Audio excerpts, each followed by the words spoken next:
Y hasta ahora quiero darle la bienvenida en el estudio de los desayunos 24 horas aquí en Guayaquil a Otto Sonnenholzner, vicepresidente de la República. Muy buenos días, gracias por acompañarnos. Gracias, Liz, qué gusto estar aquí. Un saludo a usted y a todos los televidentes. Bueno, el gusto es nuestro. Empezamos un nuevo día con una medida que se mantiene en la provincia del Carchi, que ya tiene algunos días, que deja algunas pérdidas ya económicas, pero que comienzan a generarse situaciones también violentas como las que vimos el día de ayer. En la provincia del Carchi, que demandan ciertos pedidos de atención, han tratado de hablar con algunos interlocutores del gobierno, pero ellos dicen que la figura que quieren es que sea el vicepresidente quien encabece una mesa de diálogo. ¿Está dispuesto usted a ir para abrir una posible solución que lleve a que ellos dispongan la medida que mantienen? Lo primero, mi solidaridad con los carchenses. Entiendo que la mayoría de ustedes están molestos con esta posición que ha afectado mucho más una situación económica que ya era complicada. Entiendo que la mayoría de ustedes saben que el gobierno ha estado atento. Yo personalmente he estado en el Carchi.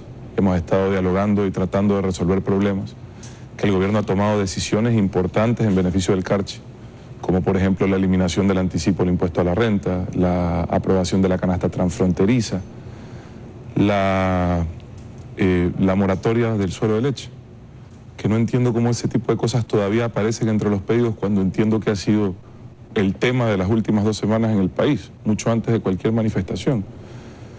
Tema de la moratoria del suero de leche que nació en el Carchi, en el mes de marzo aproximadamente que estuvimos allá, que fue un pedido que fue atendido oportunamente y que hoy se convirtió en una moratoria definitiva.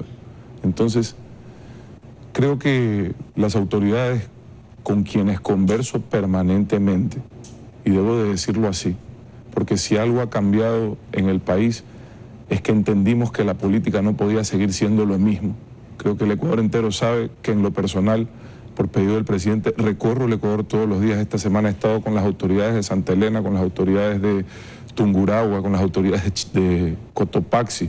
Acabo de regresar de Morona, Santiago, con todas las autoridades prácticamente de la Amazonía. Acceder al vicepresidente, a los ministros, a las autoridades del gobierno nacional, hoy es más fácil que nunca. Nosotros no creemos en ese concepto de la majestad, de ese poder lejano. La majestad del poder es para quien lo necesita para ser alguien. Nosotros sabemos que el poder es poder servir, poder escuchar, poder resolver. Entonces, en ese sentido, Liz, nos parece completamente innecesaria la decisión. Innecesaria. Es decir, no se necesita hacer eso para hablar con el gobierno nacional. Nos parece desmedida completamente. Y nos parece que los mayores perjudicados son los propios carchenses a quienes quieren defender. Pero ¿cuál va a ser ya la postura del gobierno en caso de que se mantenga esa medida? Porque ellos muestran una actitud inflexible. La misma de siempre, la inflexibilidad es de ellos. Ellos quieren decirle al país que hay que hacer eso para dialogar con el gobierno nacional. Ayer hablé con el asambleísta Juan Carlos Isch, conversamos del Carchi, con el asambleísta Salinas del Carchi, con el alterno del asambleísta Yandún, y sé que el asambleísta Yandún está hablando permanentemente con la ministra de Gobierno. Los alcaldes de Carchi están en conversaciones permanentes con el gobierno nacional. El prefecto de Carchi habló conmigo la semana pasada, por Dios. Entonces sí se convierte en una falta de coherencia. Ahora, pero ¿cuánto más está dispuesto a seguir quizás el habló gobierno? Conmigo la semana pasada. Yo estuve en Sucumbíos. Conversamos casi 1 hora. Por favor. Entonces, ¿qué hay detrás de esto? ¿Cómo entender esta situación? Porque ahora hablan de que también quieren un 6% del IVA. Yo lo que creo, con todo el respeto, es que primero hay gente que no entiende que la política y el mundo cambió, que ese tipo de decisiones son mal vistas, que no son necesarias, que deberíamos de estar unidos tratando de resolver no solo los problemas del Carchi, sino los del país, que son inmensos, que por más que hemos hecho grandes esfuerzos no terminamos de corregir. Entonces, señores del Carchi, hay cosas que se han pedido, que han sido atendidas y otras que están siendo atendidas, como a ustedes les consta. Pero de la lista de pedidos, hay cosas que sencillamente no tienen sentido. Si el Carchi quiere 6% del IVA, Sucumbíos va a querer 4%, Esmeraldas va a querer 3%, El Oro va a querer 2%. Y si yo fuese un ciudadano de otra provincia del país, saldría ahí sí a reclamar por esa diferenciación, pues. Porque sencillamente en el Ecuador hay problemas, necesidades básicas insatisfechas en todo el país. Entonces la pregunta es cómo resolvemos juntos los problemas de todos los ecuatorianos, incluidos los carchenses. Y en eso estamos trabajando. Piden declaratoria de zona franca del Carchi. Solo les pido que revisen la legislación vigente en el Ecuador, que las zonas francas, salvo unas excepcionalidades en la Amazonía, ya no existen, que lo que existen son las zonas especiales de desarrollo económico y que para impulsarlas tienen que presentarlas. No, o si quieren se las presentamos nosotros, no lo sé, pero es responsabilidad de cada autoridad presentar ese proyecto y patrocinarlo, impulsarlo hasta que se dé. Otro tema importante, obras de saneamiento, piden 250 millones de dólares para obras de saneamiento. Señores, con todo el respeto, el gobierno nacional, a pesar de no ser su competencia, pero entendiendo que no va a haber desarrollo sin infraestructura básica, ha dispuesto a través del BEDE de más de 1.500 millones de dólares a la fecha y quedan todavía otros 200 o 300 millones disponibles para agua potable y saneamiento en todo el país. Pero tienen que, al igual que los demás alcaldes del Ecuador, presentar sus proyectos ante el BEDE. Si no los presentan, ¿cómo podemos ayudarlos? Realmente se los digo así. Hace una semana ingresó el primer proyecto recién de una alcaldía de la provincia. Hace una semana. Entonces sí les pedimos un poco de coherencia y de sinceridad con la ciudadanía, porque el gobierno ahí ha estado y ahí seguirá. Pero no puede ser, imagínense, o sea que resulta que cada vez que se paran tiene que ir el vicepresidente, el presidente, se va a parar todo el país, pues. Pero además, totalmente innecesario. Revisen mi agenda desde que empecé. Vea por todas partes, con todas las autoridades, sin ver banderas políticas. Ni sé de qué partido son los señores alcaldes, prefectos del Carchi. No me interesa, no le interesa al gobierno nacional. ¿Qué va a pasar? Le interesa resolver los problemas, pero de forma ordenada, con respeto a las leyes del Ecuador. ¿Qué va a pasar si la actitud sigue siendo la misma? Si no continúa esta paralización, nada, hay un puente ahí cerrado. Pero tendrá que responder el señor prefecto ante los carchenses. Nosotros seguiremos trabajando en beneficio de la provincia, como lo hemos demostrado. En vialidad, decenas de millones de dólares invertidos. Perdón, adicionalmente, créditos especiales de CFN y de Ban Ecuador para el Carchi, para su reactivación económica. Decenas de millones de dólares invertidos en los comerciantes, en los empresarios. Pero, por ejemplo, no están utilizando la canasta transfronteriza. Es un instrumento que te permite poder tener comercio a precios similares que Colombia. ¿Cuál es el problema del Carchi y de las provincias en la frontera norte y en la frontera sur? Las diferencias de precios para el comercio. Entonces, generamos ese producto. No lo están utilizando. Fue por pedido de ellos, en el mes de marzo que estuve allá, por pedido de ellos. El presidente de la República decidió ayudar al Carchi con ese beneficio, entendiendo la complejidad de la situación. No lo están utilizando. Utilícenlo, por favor. Están 20 millones de dólares disponibles para ese instrumento. Y a las autoridades hagan sus gestiones, pero de la forma ordenada, dentro del marco de la ley. Nosotros estamos para servirlos, nuestras puertas están siempre abiertas. Ayer estaban invitados a Quito, yo tengo que cumplir con todo el país. Estaban invitados, si quieren venir a Guayaquil, aquí estoy, tengo agenda aquí hoy. Con todo el respeto, me voy a reunir con todos los nueva directiva de AME y los nuevos presidentes regionales de la AME para hablar de los temas y los problemas de ellos, para resolverlos juntos. Pero nosotros no podemos aceptar medidas injustificadas ante un gobierno que lo único que ha hecho es abrirle las puertas. La semana pasada estuvo la ministra del Interior en el puente Rumichac, haciendo que se implemente la medida de control migratorio que también beneficia al Carchi, porque el Carchi es una de las provincias más afectadas por la migración masiva. Estuvo el ministro de Defensa, he estado yo conversando con el señor prefecto, le dije, señor prefecto, aquí está mi número, oiga, pregúntele a cualquier autoridad del país lo fácil que es hablar conmigo, lo fácil que es llegar, ni siquiera llegar a mi oficina, lograr que yo llegue a la oficina de una autoridad o de un ciudadano o de cualquier persona que esté interesada en hacer cosas buenas por el Ecuador. Esa es mi forma de ver la política, esa es mi forma de entender la gobernanza. Y así lo queremos hacer en todo el gobierno nacional y lo hacemos en todo el gobierno nacional. Esperemos que pronto termine esta paralización que hoy continúa desde el punto de vista de ellos, así lo han dicho, en Carchi. Lamentablemente, y de nuevo, los invito a reflexionar, a que entiendan que esas actitudes deben de quedar en el pasado, que no son necesarias y que más bien, en vez de perjudicar más a los ciudadanos, a la señora que tiene 3 días queriendo abrir su tienda y no la dejan, a los que han agredido, porque además sé que hay gente, ojalá y sean infiltrados, como dicen ustedes, que además acude a la violencia en contra de los carchenses que quieren trabajar. Por favor, ¿dónde estamos? ¿De qué estamos hablando? Siempre la apertura, nunca se les ha cerrado una puerta, señores, y ustedes lo saben, nunca. ni se les va a cerrar. Pero comprendan que tampoco nosotros podemos permitir que eso se convierta en la regla en el Ecuador. Sería un retroceso terrible. La política de hoy no requiere de ese tipo de comportamiento. Ahora, quisiera también preguntarle cuál va a ser la postura o la posición o la proyección que tiene el gobierno una vez que necesitaría cerca de 2.000 millones para poder cubrir ese déficit de este año, del 2019, considerando que habían algunas cosas que se tomaron en cuenta y que no han logrado concretarse. Algunos expertos dicen que el problema es que se sigue gastando más de lo que se recorta dentro del tamaño del Estado. ¿Cuál va a ser el camino ahí una vez que las cifras no cuadran quizás con eso que se proyectó en algún momento? Y por eso le decía a Liz que los problemas del país son mucho mayores. Nosotros creo que le hemos demostrado al Ecuador que somos un gobierno que está dispuesto a hacer lo correcto por encima de lo popular. Despilfarrar el dinero, ser irresponsable con los recursos públicos, demostró ser muy popular, pero tremendamente incorrecto. El problema económico que tiene el Ecuador no ha sido resuelto aún. Se ha avanzado pasos gigantescos en recuperar la confianza internacional para poder obtener recursos en mejores condiciones, a mayores plazos, a menores tasas, en disminuir el déficit fiscal, que llegó en algún momento a acercarse al 7% del PIB, hoy alrededor del 3%, y hacer todo esto sin que los efectos sean devastadores en el día a día de los ciudadanos.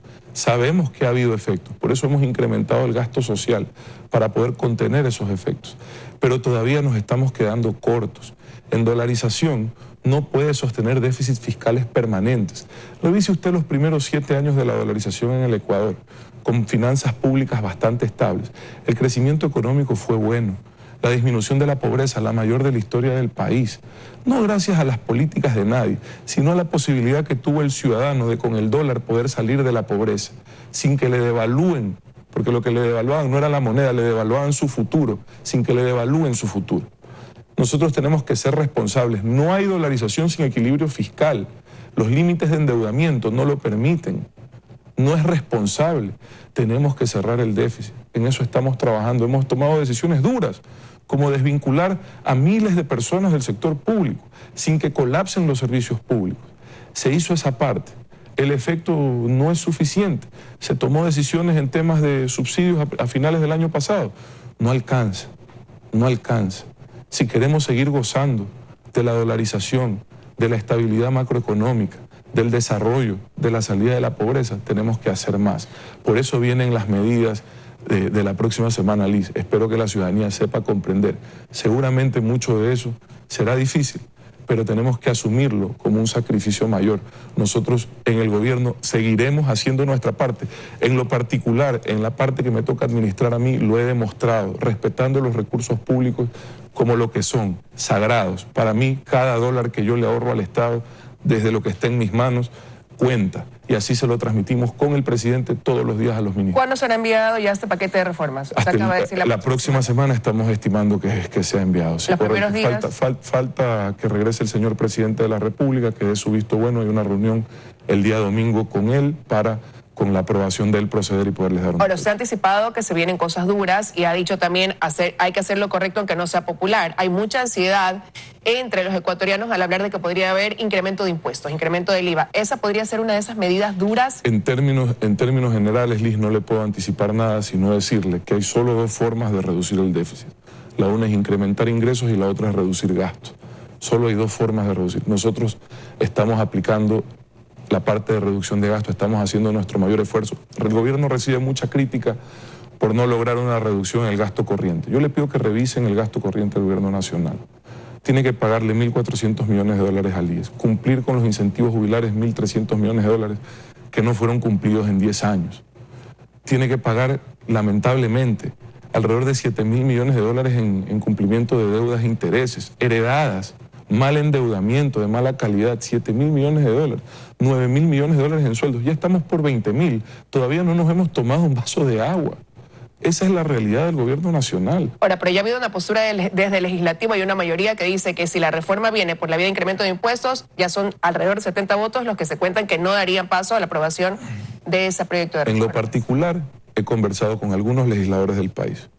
Me apena tener que decirle que muchos están en posiciones de decir sí, sabemos que es necesario, pero se acercan las elecciones. Nosotros no podemos pensar en elecciones. Nosotros como gobierno. Nosotros tenemos que pensar en el país. Estamos dispuestos a hacer esfuerzos que normalmente los políticos no hacen, ya lo hemos demostrado.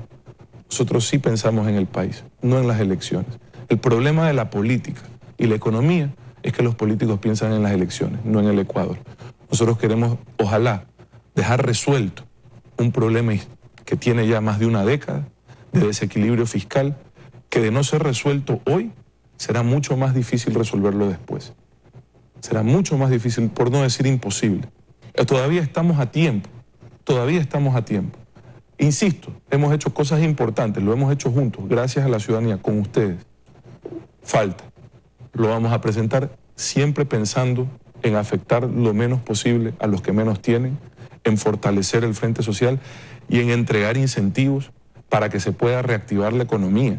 Estamos pensando, y ayer conversamos con asambleístas también de la Comisión Económica, estamos pensando en un paquete de incentivos para la agricultura, para la exportación, para que esto venga acompañado de la posibilidad de generar desarrollo productivo. La reforma laboral debe de generar posibilidades de empleo para quienes hoy no lo tienen. No está pensado en los que tenemos la suerte de tener trabajo, está pensado en los que hoy no lo tienen. Ahora, tienen también un trabajo pendiente y es el veto a esas reformas al COIP que se hicieron, y dentro de eso hay temas muy sensibles que tuvieron mucho tiempo de discusión, entre ellos, por ejemplo, la negativa a la despenalización del aborto por violación. ¿Cuál podría ser la postura del gobierno en ese sentido? Bueno, hay algunos temas complejos. La primera postura del gobierno nacional es que todo lo que podamos hacer por endurecer penas contra los delincuentes de este país, los violadores, los asesinos, los ladrones, los corruptos, todo lo que esté en nuestro alcance para endurecer penas contra ellos lo vamos a hacer en el veto. Eso es lo primero. Lo segundo, respecto a la discusión sobre la violación por aborto. Dentro del gobierno hay posiciones diferentes, la mía es pública, la gente la conoce, el que va a definir eso es el señor presidente de la República. Para mí, y le dejo esta opinión, Liz, como algo personal, y seguiré trabajando en esto, al margen de lo que se decida, me parece que el problema está mal enfocado, ¿sí? Evidentemente no es justo sancionar, criminalizar, o sea, llevar un trauma adicional a una mujer que ha pasado un momento difícil. Tampoco es justo darle un trauma adicional con un aborto. Yo creo que una mujer que aborta es una mujer que, encima de haber sido violada, también lleva en su cabeza esa dificultad adicional. Lo justo, lo correcto, es que el gobierno nacional encuentre la forma de ser tajantemente intolerante en las leyes contra ese delincuente que agredió a una niña, a una mujer. Lo primero es eso, durísimo, durísimo contra ese delincuente. Y lo segundo es poder, a través del aparato estatal social, brindar a esa niña, a esa mujer, todas las posibilidades de atención psicológica, de acompañamiento durante su embarazo, pero sobre todo, lo tercero y lo más importante, la posibilidad de poder poner a ese niño en adopción. ¿Cuántas familias en el Ecuador viven un viacrucis queriendo adoptar a un niño que hoy está esperando en alguna institución pública? Que ese niño se hace viejo porque las leyes vigentes en el Ecuador, las normativas, no permiten que pueda ser adoptado. Yo creo que eso tiene que ser revisado y está directamente ligado con esta situación, Liz. Y ya para finalizar, porque se nos acaba el tiempo, quisiera saber cuál va a ser la postura también sobre este otro tema que hoy se discute, dar paso a una incautación de bienes como una medida para recuperar lo robado o mantener esa figura del comiso, que es lo que se planteó como mayoría dentro de la Asamblea. Yo creo que ahí también vamos a tener que trabajar, tanto Juan Sebastián Roldán como Iván Granda, quienes dirigen nuestra mesa de Acuerdo Nacional por la Democracia y la Lucha contra la Corrupción, tenían una propuesta para este tema. Nosotros tenemos que encontrar una solución para este tema y esa propuesta vamos a analizar cómo lo logramos meter en el veto de esa. O sea, podría ser un tercer camino. Nosotros creemos que como está presentado no cumple con las expectativas que tiene el gobierno y el país de poder combatir contra la corrupción. Y algo con lo que no me quiero quedar con la curiosidad, usted me dijo, nosotros no pensamos en las elecciones futuras como lo están haciendo quizás otros. Quiere decir que esto que se suele comentar, que Otto Sonne Holzner podría pensar en una candidatura para el 2021, todavía no es un hecho. En candidaturas tienen la suerte de poder pensar quienes están pensando en eso. Nosotros estamos gobernando, Liz. Nosotros, vea la cantidad de problemas que tenemos. Cuando tengo un tiempito, le cuento si alcanzamos a poder pensar en candidaturas en este momento, Liz. De verdad le digo, y revise mi agenda y la de los ministros del Gobierno Nacional. No estamos en este momento pensando en eso, estamos pensando en cómo evitamos que en el Ecuador, en el año 2021, quien venga a gobernar tenga que tomar decisiones que nosotros creemos que serían terribles para el Ecuador. Ojalá para todos los que aspiran y sueñan con gobernar. Lo que aspiramos es poder dejar el país mejor que lo que encontramos, nada más. Quiero agradecerle su presencia esta mañana aquí en los desayunos de 24 horas, señor vicepresidente. Gracias, Leo, un gusto. Gracias a usted. Vamos a ir